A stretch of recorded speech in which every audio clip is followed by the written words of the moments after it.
Seguimos entonces con la segunda parte de nuestro programa de hoy, en el que estamos hablando entonces con una cualificada enfermera de aquí, de España. Ustedes saben que nosotros filmamos, creo que Maravilla también lo sabe, para que este programa se vea también en muchos de los países sudamericanos, porque se sube a YouTube y ellos los bajan para pasarlos. La primera pregunta de esta segunda parte es decirte, por ejemplo, aparte de tu vocación de enfermera, ¿cuál pensás vos que es la mayor habilidad que tenés para trabajar de enfermera? Pues yo creo que lo hemos comentado antes. Yo creo que es la empatía. Creo que tengo bastante capacidad de empatía, de saber manejar a los pacientes, de escucharles, que eso muchísimas veces es fundamental y ellos muchas veces es lo que piden, ser escuchados.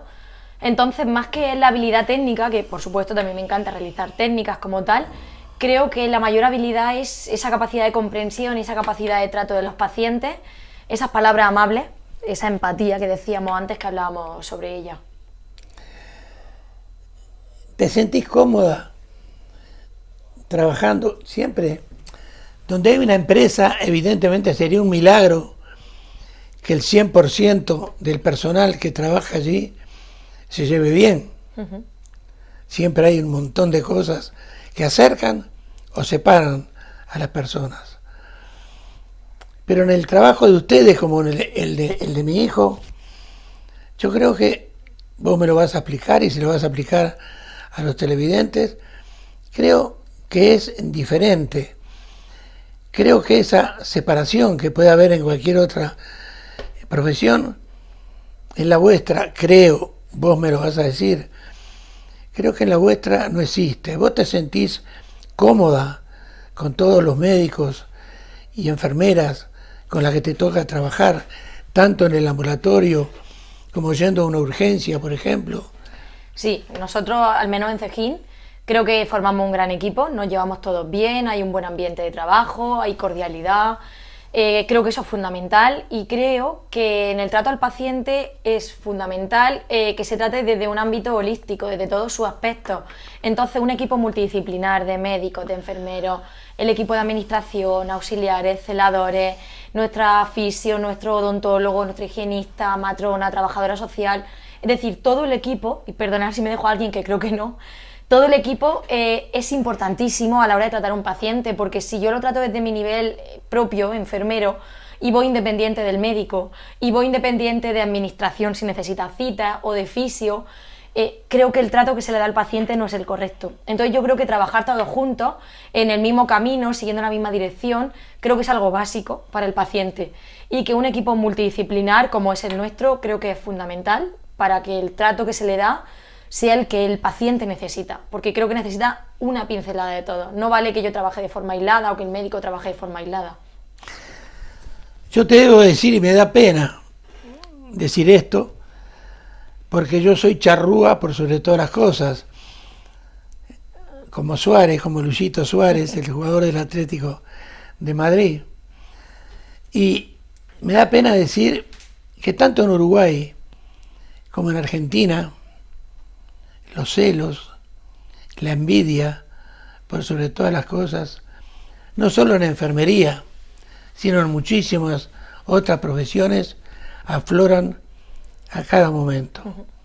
Entonces, la pregunta es, vos, como te dije antes, te sentís cómoda y no ves recelo, por ejemplo, en quienes trabajan contigo. No, nada. Es que afortunadamente somos un equipo que nos llevamos muy bien, que nos alegramos, nos preocupamos los unos por los otros y no siento ninguna situación de celo, ninguna situación de que un compañero tenga algún tipo de problema de envidias y demás. En nuestro caso, afortunadamente no es así, hay muy buen ambiente, nos llevamos todos muy bien, nos queremos mucho y eso genera situaciones complicadas, genera malos rollos, digámoslo así, y no favorece un buen ambiente de trabajo. Sí que puede darse, por supuesto, porque a nivel personal una persona puede ser con un carácter diferente, pero en nuestro caso, afortunadamente, no es así. Te digo que es algo que nos impactó muchísimo a mi señora y a mí. Hemos tenido la suerte de viajar por 4 continentes por el fútbol. Hemos estado dirigiendo en Asia, en África, en América, por supuesto, y aquí en Europa. Y eso que veíamos en el Río de la Plata, en Uruguay y Argentina, sobre todo en Uruguay, ese recelo o esos celos profesionales que existen entre unos y otros, hacen que se desfigure un poco esta hermosa profesión. Ahora bien, Mavi, ¿cuál es para vos la parte más difícil, si es que la hay, de tu trabajo? Yo creo que, como en todo, es lo más bonito y es lo más difícil a la misma vez, es la parte emocional. Cuando tú te involucras con un paciente, cuando lo acompañas, cuando hay confianza mutua, hay una buena relación terapéutica, cuando ese paciente confía, te cuenta su evolución, sus problemas, y desgraciadamente su camino no va por la senda que debería, surgen problemas, la evolución no es buena, va empeorando clínicamente. Eso creo que es lo más complicado. Yo tengo pacientes en la cabeza en situaciones que no se te borran. Son situaciones que tú acompañas, vives esos sentimientos con el paciente, lloras con el paciente y no se te borran esas imágenes, esas lágrimas, ese nombre de ese paciente. Creo que eso es lo más complicado. Sí que es lo que más satisfacción da cuando todo va bien, pero cuando se complica, creo que eso se nos queda grabado. Y yo creo que cualquier compañera también podría hablar de historias de pacientes, de nombres, de situaciones, de girarte para que no te vea llorar porque quieres darle esa sensación de fortaleza, pero en realidad tú por dentro también estás como él o como ella. Entonces yo creo que esa es la parte más difícil. Ahora, ustedes pueden trabajar tanto en el ámbito público como en el ámbito privado. Hay millones de sanatorios, hospitales privados. Hace un rato nombrabas la UCAM, por ejemplo, la Universidad de Murcia, privada. Entonces, cuando una enfermera, digamos, va a buscar trabajo a un hospital, a un ambulatorio, debe realizar una entrevista de trabajo. En todos los casos, esa entrevista de trabajo, tanto en lo público como en lo privado, es sine qua non. No, en el sector público no hay entrevistas, como te comentaba antes, por sistema de puntuación en bolsa, y en el sector privado sí que hay entrevistas. Yo, nada más acabar la carrera, comencé en un hospital privado aquí en Cejín, en el Hospital de la Real Piedad, y ahí sí que hay entrevistas de trabajo, deja el currículum previamente, y cuando ellos ven tu currículum y consideran que cumples con los requisitos que ellos están buscando, es cuando te llaman, hacen una entrevista, te cuentan, tú les cuentas un poco, te informan sobre las condiciones del trabajo, lo que se requiere, lo que esperan y, bueno, pues lo que todos conocemos como una entrevista de trabajo, pero solamente en el sector privado. Hay a veces momentos en que las guardias te parecen inaccesibles y entonces has bajado un poco la guardia, por redundar, y decir, esto no es para mí. En una guardia, no. A ver, yo no me he planteado todavía en ningún momento de esto no es para mí. Hay guardias que parecen interminables, eso sí, porque se complican tanto, surgen tantos problemas, surgen tantos contratiempos que tú dices, no pasa el reloj, sigo y todavía me quedan no sé cuántas horas de trabajo, pero suelen ser las que menos. También es verdad que van fluyendo, se puede complicar algunas, siempre es normal, pero por regla general no es la sensación. Si una persona salva una vida, fíjate si me equivoco, si una persona salva una vida, se le dice que es un héroe. Pero si una persona salva 100 vidas, se le puede decir que es una enfermera. Totalmente. Nosotros sí que a veces podemos realizar comportamientos que sean de vida o muerte para nuestro paciente. Esas técnicas que en una situación vital hacen que el paciente salga adelante o no. Pero día a día, con los consejos sobre, por ejemplo, patologías crónicas, sobre curas de heridas, sobre visitas en los domicilios, son situaciones, son actividades nuestras que determinan, que salvan vidas. No en un momento puntual, sino de manera continuada. Esas visitas, esas recomendaciones, esos consejos, son las pautas que nuestros pacientes deben de seguir y que si no las siguen, puede que se complique su situación clínica y ahí nos vayamos para el camino que no queremos. Entonces, sí que puede ser en un momento que no sea decisivo, pero sí que siempre salvan vidas. Son consejos sanitarios que siempre van en favor del bien del paciente. Te voy a contar una anécdota que me sucedió en el ambulatorio de Sejín. Yo sufro de los riñones, he hecho piedras desde los 18 años, que hago piedras, ¿sí? Piedras cálcicas, sí, úricas, en fin. En un momento dado, para un par de años atrás, me dio un cólico renal que estaba dolorido, y me voy a tu ambulatorio. Entonces bajo, pido para hablar con la doctora de cabecera, que vengo de urgencia, y resulta que me anotan, me hacen subir a la consulta de la doctora. Tenía mucha gente, pero entonces, como yo estaba tan doblado del dolor, yo ya estaba anotado, y por urgencia sale el paciente que estaba adentro y llama: Julio Gutiérrez. Y yo estaba al lado de la puerta y estaba agarrándome el riñón derecho. Pasaron 7, 8 minutos de la consulta. Ahora en la consulta, Ana María González. Y así, como 5 o 6. Y la gente me estaba mirando y decía: pero por favor, entre, métase.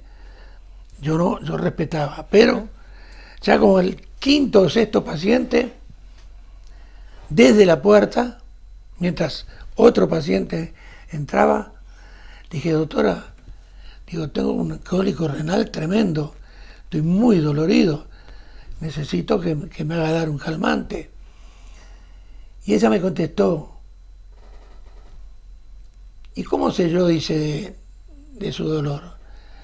Dice, si es cierto o es mentira. Digo: pero usted no tiene un dolorímetro, le digo, para saber si realmente estoy tan dolorido. Dice: no, usted espere su turno como todos los demás. Te podrás imaginar que me fui a ventanilla y pedí que rápidamente me cambiaran a mí y a mi señora del médico de cabecera. En fin, te pregunto esto, te cuento esto, porque quisiera saber si en algún momento de tu trabajo en estos años has encontrado algún paciente que por H, B o Z razón no ha querido tratarse contigo. Pues hasta el momento no ha sucedido, espero que siga sin suceder, porque, a ver, son situaciones que agradables no son, por supuesto. La que tú estás contando me imagino que tampoco, porque el dolor que eso genera y en la espera, algo ocurriría ahí, que no estaba bien. Pero no, por el momento no me ha sucedido que nadie se niegue a que yo le atienda. La gente, cuando lo atendemos, salen agradecidos, salen contentos, porque aparte, yo personalmente, aparte de tratar lo que tengo que hacer en el momento, me gusta darle consejos, me gusta que no vengan a mí como fuente única, sino que ellos mismos sepan también gestionar. Si en un momento determinado en casa tienen que realizarse una toma de tensión, tienen que hacer cualquier cosa, tengan conocimiento.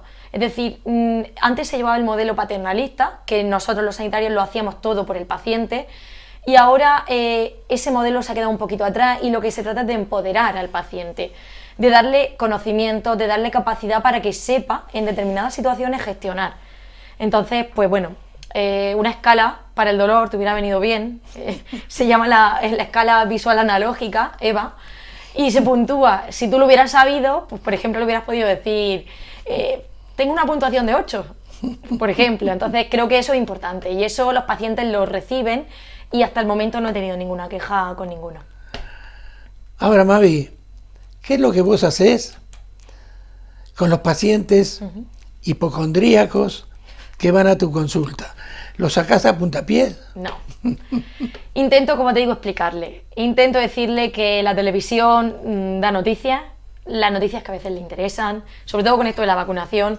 Intento explicarle todos los estudios que hay detrás, por ejemplo, en el caso de la vacunación, ¿vale? Todos los estudios que hay detrás, todas las situaciones, que deben de confiar en la gente que está estudiando esto, que no se dejen guiar por los comentarios del vecino, el primo, el amigo, que muchas veces es que mi primo, es que mi amiga, ya, pero es que tu amiga no es sanitaria, ni ha investigado, ni está... Entonces, que confíen en las fuentes de información que de verdad tienen que confiar. Yo intento tratarlo y darle esa tranquilidad, que muchas veces necesitan tranquilidad simplemente, de esa manera, con información, pero con información buena, no con la que ha escuchado en la esquina. Un jugador de fútbol, yo lo fui, mediocre, pero lo fui, cuando hace un gol se congratula totalmente y piensa que ha llegado al cenit dentro de lo que es un partido de fútbol. Muy, pero muy contento. Ahora bien, ustedes, cuando ven la recuperación completa de un paciente con el que ustedes han luchado codo a codo para que saliera adelante, ¿qué sensación sienten? Orgullo y satisfacción propia. O sea, yo tengo pacientes que hemos luchado mucho, por ejemplo, me viene a la cabeza lo más pronto una herida de difícil curación, estar todos los días con el paciente, todos los días quedando, todos los días preocupándonos. La paciente me decía, Mavi, quedamos de manera privada por las tardes, no te quiero molestar por las mañanas. Digo, no me molestas, si muchísimo menos, si es mi trabajo. Entonces, cuando vemos avanzando el proceso, para el paciente es una satisfacción inmensa de ver que su problema se está solucionando, pero para ti como enfermera es lo más, porque ves que tu trabajo era el adecuado, era el correcto, tanto a nivel de curación de la herida, junto como con el acompañamiento al paciente, y esa alegría mutua es de los dos, es del paciente porque se soluciona su problema y tuya porque has hecho bien tu trabajo. Es cierto, Mavi, que una enfermera con el correr del tiempo puede olvidar nombre y apellido de un paciente que trató y lo hizo salir adelante. ¿Vos lo olvidás totalmente o siempre vas a recordar lo que le hiciste sentir? Yo creo que se recuerda siempre. Cuando pasen los años te lo diré, pero yo de momento todos los pacientes los conozco. Incluso aunque cambie de centro, yo antes estaba trabajando en Caravaca, ahora estoy en Cejín, y en la última vacunación vi a esta paciente que te digo de la curación de la herida. Me acordaba, por supuesto, de ella, de sus datos, de su nombre, de su fecha de nacimiento, de todo el proceso. A veces pone incluso como ejemplo, cuando vienen compañeros estudiantes de enfermería, pones como ejemplo el caso de esta persona, de esa recuperación, de esos consejos, de ese tratamiento que se le dio. Entonces yo creo que son cosas que no se olvidan. Una cosa es un paciente corriente en el que lo tratas de vez en cuando, pero cuando tú te implicas totalmente con un paciente, no se olvida. Estás mucho tiempo pensando con él, trabajando y no se olvida. Los médicos, Mavi, tratan al paciente de su enfermedad, pero ustedes no lo tratan. Ustedes lo que hacen es hacer que ese paciente sufra lo menos posible. ¿Es cierto esto? Totalmente. Hay un dicho que dice que el médico cura y enfermería cuida. Nosotros no nos basamos solamente en la patología, sí que me interesa su diabetes, sí que me interesa su hipertensión, pero me interesa cómo es capaz de gestionarla en su día a día, si por ejemplo en casa tiene barreras arquitectónicas que le impidan movimientos, si tiene apoyo familiar, si tiene recursos económicos, si la comprensión del tratamiento la tiene bien, si necesita un seguimiento un poco mayor. No nos basamos solamente en qué es una diabetes o qué es una hipertensión, por ejemplo, sino que miramos todo el ámbito global del paciente y todos los recursos que tenemos a nuestro alcance los movilizamos para ponernos en consonancia a todos, para que ese tratamiento sea lo más efectivo. Enfermería acompaña muchísimo al paciente. Algunos de los actos que ustedes realizan, digamos, los más comunes. Por ejemplo, hace unos días con mi señora, en la farmacia que está debajo de casa, la farmacia Fernández, compramos un aparato de tomar la presión. Uh-huh. Pero yo, personalmente, no le tengo confianza. Entonces, explícanos un poco cómo controlan ustedes la presión del paciente y cuál es la mejor manera de hacerlo. Me encanta que tenga un aparato, porque que vengan los pacientes a la consulta y se tomen la tensión un momento determinado de un día, de poco vale. A mí lo que me interesa es la tensión que tú tienes en casa, la tensión que tienes en tu día a día, la tensión que tienes si en casa tienes cualquier problema emocional y te has alterado, no la que vienes 5 minutos a verme y después te vas. Me interesa que sepáis controlarla en casa. De ahí lo que estamos diciendo, darle conocimiento a ese paciente. Es muy importante que la marca sea una marca homologada. Es muy importante que estemos tranquilos, que no tengamos prisa, que no tengamos una olla puesta en el fuego, que no tengamos que ir al baño, que estemos tranquilos. Si venimos de andar, si venimos de hacer algún recado, que nos sentemos un par de minutos. Nos sentamos con la espalda apoyada, las piernas descruzadas, el brazo más o menos a la altura del corazón, ni muy arriba ni muy abajo. El manguito también debe de ser de la medida adecuada, hay manguitos más chiquitines, otros más grandes. Se debe colocar más o menos 2-3 centímetros sobre el codo, sobre la flexura. No debemos de tener, eso es muy típico en invierno, la gente viene a la consulta, se sube la manga y empieza aquí a hacer un apretón de ropa, que eso no es lo adecuado. En verano es muy fácil porque esto no nos aprieta, pero eso no debe de estar el brazo sin apretaduras, sin nada que nos esté ahí comprimiendo. Nos relajamos, nos ponemos el tensiómetro y nos lo tomamos. Esa primera medición, por regla general, se desecha y se debe de medir entre 2-3 veces, porque vemos que esa tensión arterial va bajando conforme nos tranquilizamos, porque muchas veces el simple hecho de ponernos el tensiómetro nos pone nerviosos. Esa segunda, esa tercera medición son las adecuadas. Esa es la que yo realmente quiero. Y a mí, cuando viene a consulta un paciente con la medición de casa, pues el día 15, el día 25, el día 29 me la he tomado. Esa es la que a mí realmente me importa, porque esa es la que es su realidad en su día a día, en su casa. No la que viene en un momento determinado, porque si viene, te tomas la tensión, pero luego en casa tienes otra circunstancia y la tienes muy alta, por ejemplo, pues no vale de nada. Entonces, genial que tenga un aparato en casa y sobre todo hay que saber tomársela, no vale de cualquier manera.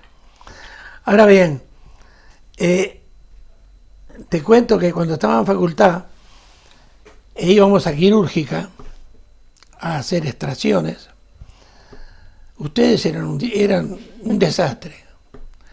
Eran pocas, porque eran muchísimo más, seríamos un 80% de varones y un 20% de chicas. Y las chicas, para hacer las extracciones era horrible, porque no tenían fuerza, se olvidaban del force que tenían que utilizar por los nervios. Ahora que hablo de los nervios, mi señora está todo el día dándome Orfidal para que me ponga abajo la boca. Bueno.